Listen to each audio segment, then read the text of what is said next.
ಅತಿ ಹೆಚ್ಚು ಜನದಟ್ಟಣೆ ಸಂಚಾರ ದಟ್ಟಣೆ ಇರುವ ಮಹಾನಗರಗಳಾದ ಬೆಂಗಳೂರು, ದೆಹಲಿಯಲ್ಲಿ ಹೈಪರ್ ಲೂಪ್, ಮೆಟ್ರಿನೋ, ಪಾಡ್ ಟ್ಯಾಕ್ಸಿ ಮತ್ತು ಪಿಲ್ಲರ್ ಆಧಾರಿತ ಸಮೂಹ ಸಾರಿಗೆ ವ್ಯವಸ್ಥೆ ಹಾಗೂ 135 ಸೀಟ್ಗಳ ವಿದ್ಯುತ್ ಚಾಲಿತ ತ್ವರಿತ ಸಮೂಹ ಸಾರಿಗೆ ಬಸ್ ಪರಿಚಯಿಸಲು ಉದ್ದೇಶಿಸಿರುವುದಾಗಿ ಕೇಂದ್ರ ರಸ್ತೆ ಸಾರಿಗೆ ಮತ್ತು ಹೆದ್ದಾರಿ ಸಚಿವ ನಿತಿನ್ ಗಡ್ಕರಿ ತಿಳಿಸಿದ್ದಾರೆ. ಮುಂದಿನ ತಲೆಮಾರಿನ ಸಮೂಹ ಸಾರಿಗೆ ವ್ಯವಸ್ಥೆಯ ಕುರಿತು ಕೇಂದ್ರ ಸರ್ಕಾರದ ಮಹತ್ವಾಕಾಂಕ್ಷೆಯ ಗುರಿಯನ್ನ ಬಹಿರಂಗಪಡಿಸಿದ್ದಾರೆ. ದೇಶದ ಸಾರಿಗೆ ವ್ಯವಸ್ಥೆಯಲ್ಲಿ ಕ್ರಾಂತಿಕಾರಿ ಬದಲಾವಣೆಯನ್ನ ತರುವ ಗುರಿ ಹೊಂದಿರುವುದಾಗಿ ತಿಳಿಸಿದ್ದಾರೆ. ರಸ್ತೆ ಬೇಕೆಂದ್ರೆ ಗ್ಯಾರಂಟಿ ಸ್ಕೀಮ್ ಬಂದ್ ಎಂಬ ಮುಖ್ಯಮಂತ್ರಿಯವರ ಆರ್ಥಿಕ ಸಲಹೆಗಾರ ಬಸವರಾಜ ರಾಯರೆಡ್ಡಿ ಹೇಳಿಕೆಗೆ ಬಿಜೆಪಿ ನಾಯಕರು ಕಿಡಿಕಾರಿದ್ದಾರೆ. ಬಿಜೆಪಿ ರಾಜ್ಯಾಧ್ಯಕ್ಷ ಬಿವೈ ವಿಜಯೇಂದ್ರ ರಾಯರೆಡ್ಡಿ ಅವರು ರಾಜ್ಯದ ಆರ್ಥಿಕ ಪರಿಸ್ಥಿತಿ ಬಗ್ಗೆ ಬಹಿರಂಗವಾಗಿಯೇ ಹೇಳಿಕೆ ನೀಡಿದ್ದಾರೆ. ರಸ್ತೆ ಆಗಬೇಕು ಅಂದ್ರೆ ಅಕ್ಕಿ ಬಿಡಿ ಎಂಬ ಅವರ ಹೇಳಿಕೆ ದುರಂಕಾರದ ಮಾತು. ರಾಜ್ಯದಲ್ಲಿ ಹಣಕಾಸಿನ ಸ್ಥಿತಿ ಹದಗೆಟ್ಟಿರುವುದಕ್ಕೆ ಅವರ ಈ ಮಾತೆ ಸಾಕ್ಷಿ ಎಂದು ಟೀಕಿಸಿದರು.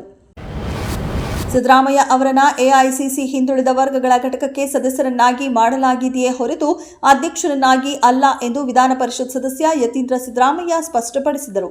ಬಡ್ತಿ ನೀಡಿ ಸಿಎಂ ಕುರ್ಚಿ ಕಸಿಯುವ ಪ್ಲಾನ್ ಎಂಬ ಬಿಜೆಪಿ ಹೇಳಿಕೆಯನ್ನ ತಳ್ಳಿಹಾಕಿದ ಅವರು, ಹಿಂದುಳಿದ ವರ್ಗಗಳ ಧ್ವನಿಯಾಗಿ ಕೆಲಸ ಮಾಡುವವರನ್ನ ಸದಸ್ಯರನ್ನಾಗಿ ಮಾಡಲಾಗಿದೆ. ಸಿದ್ದರಾಮಯ್ಯ ಅವರು ಹಿಂದುಳಿದ ವರ್ಗಗಳ ಪರವಾಗಿ ಸಾಮಾಜಿಕ ನ್ಯಾಯಕ್ಕಾಗಿ ಕೆಲಸ ಮಾಡಿದ್ದಾರೆ. ಹೀಗಾಗಿ ಅವರನ್ನ ಸದಸ್ಯರನ್ನಾಗಿ ಮಾಡಿದ್ದಾರೆ ಎಂದರು.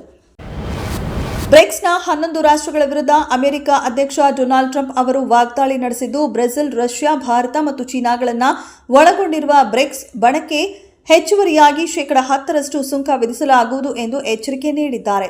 ಸಾಮಾಜಿಕ ಜಾಲತಾಣ ಟ್ರೂತ್ನಲ್ಲಿ ಬರೆದಿರುವ ಅಮೆರಿಕ ಅಧ್ಯಕ್ಷ ಡೊನಾಲ್ಡ್ ಟ್ರಂಪ್ ಅವರು, ಬ್ರಿಕ್ಸ್ನ ಅಮೆರಿಕನ್ ವಿರೋಧಿ ನೀತಿಗಳೊಂದಿಗೆ ತಮ್ಮನ್ನು ತಾವು ಹೊಂದಿಸಿಕೊಳ್ಳುವ ಯಾವುದೇ ದೇಶಕ್ಕೆ ಹೆಚ್ಚುವರಿಯಾಗಿ 10% ಸುಂಕ ವಿಧಿಸಲಾಗುತ್ತದೆ. ಈ ನೀತಿಗೆ ಯಾವುದೇ ವಿನಾಯಿತಿ ಇರುವುದಿಲ್ಲ ಎಂದು ಹೇಳಿದ್ದಾರೆ.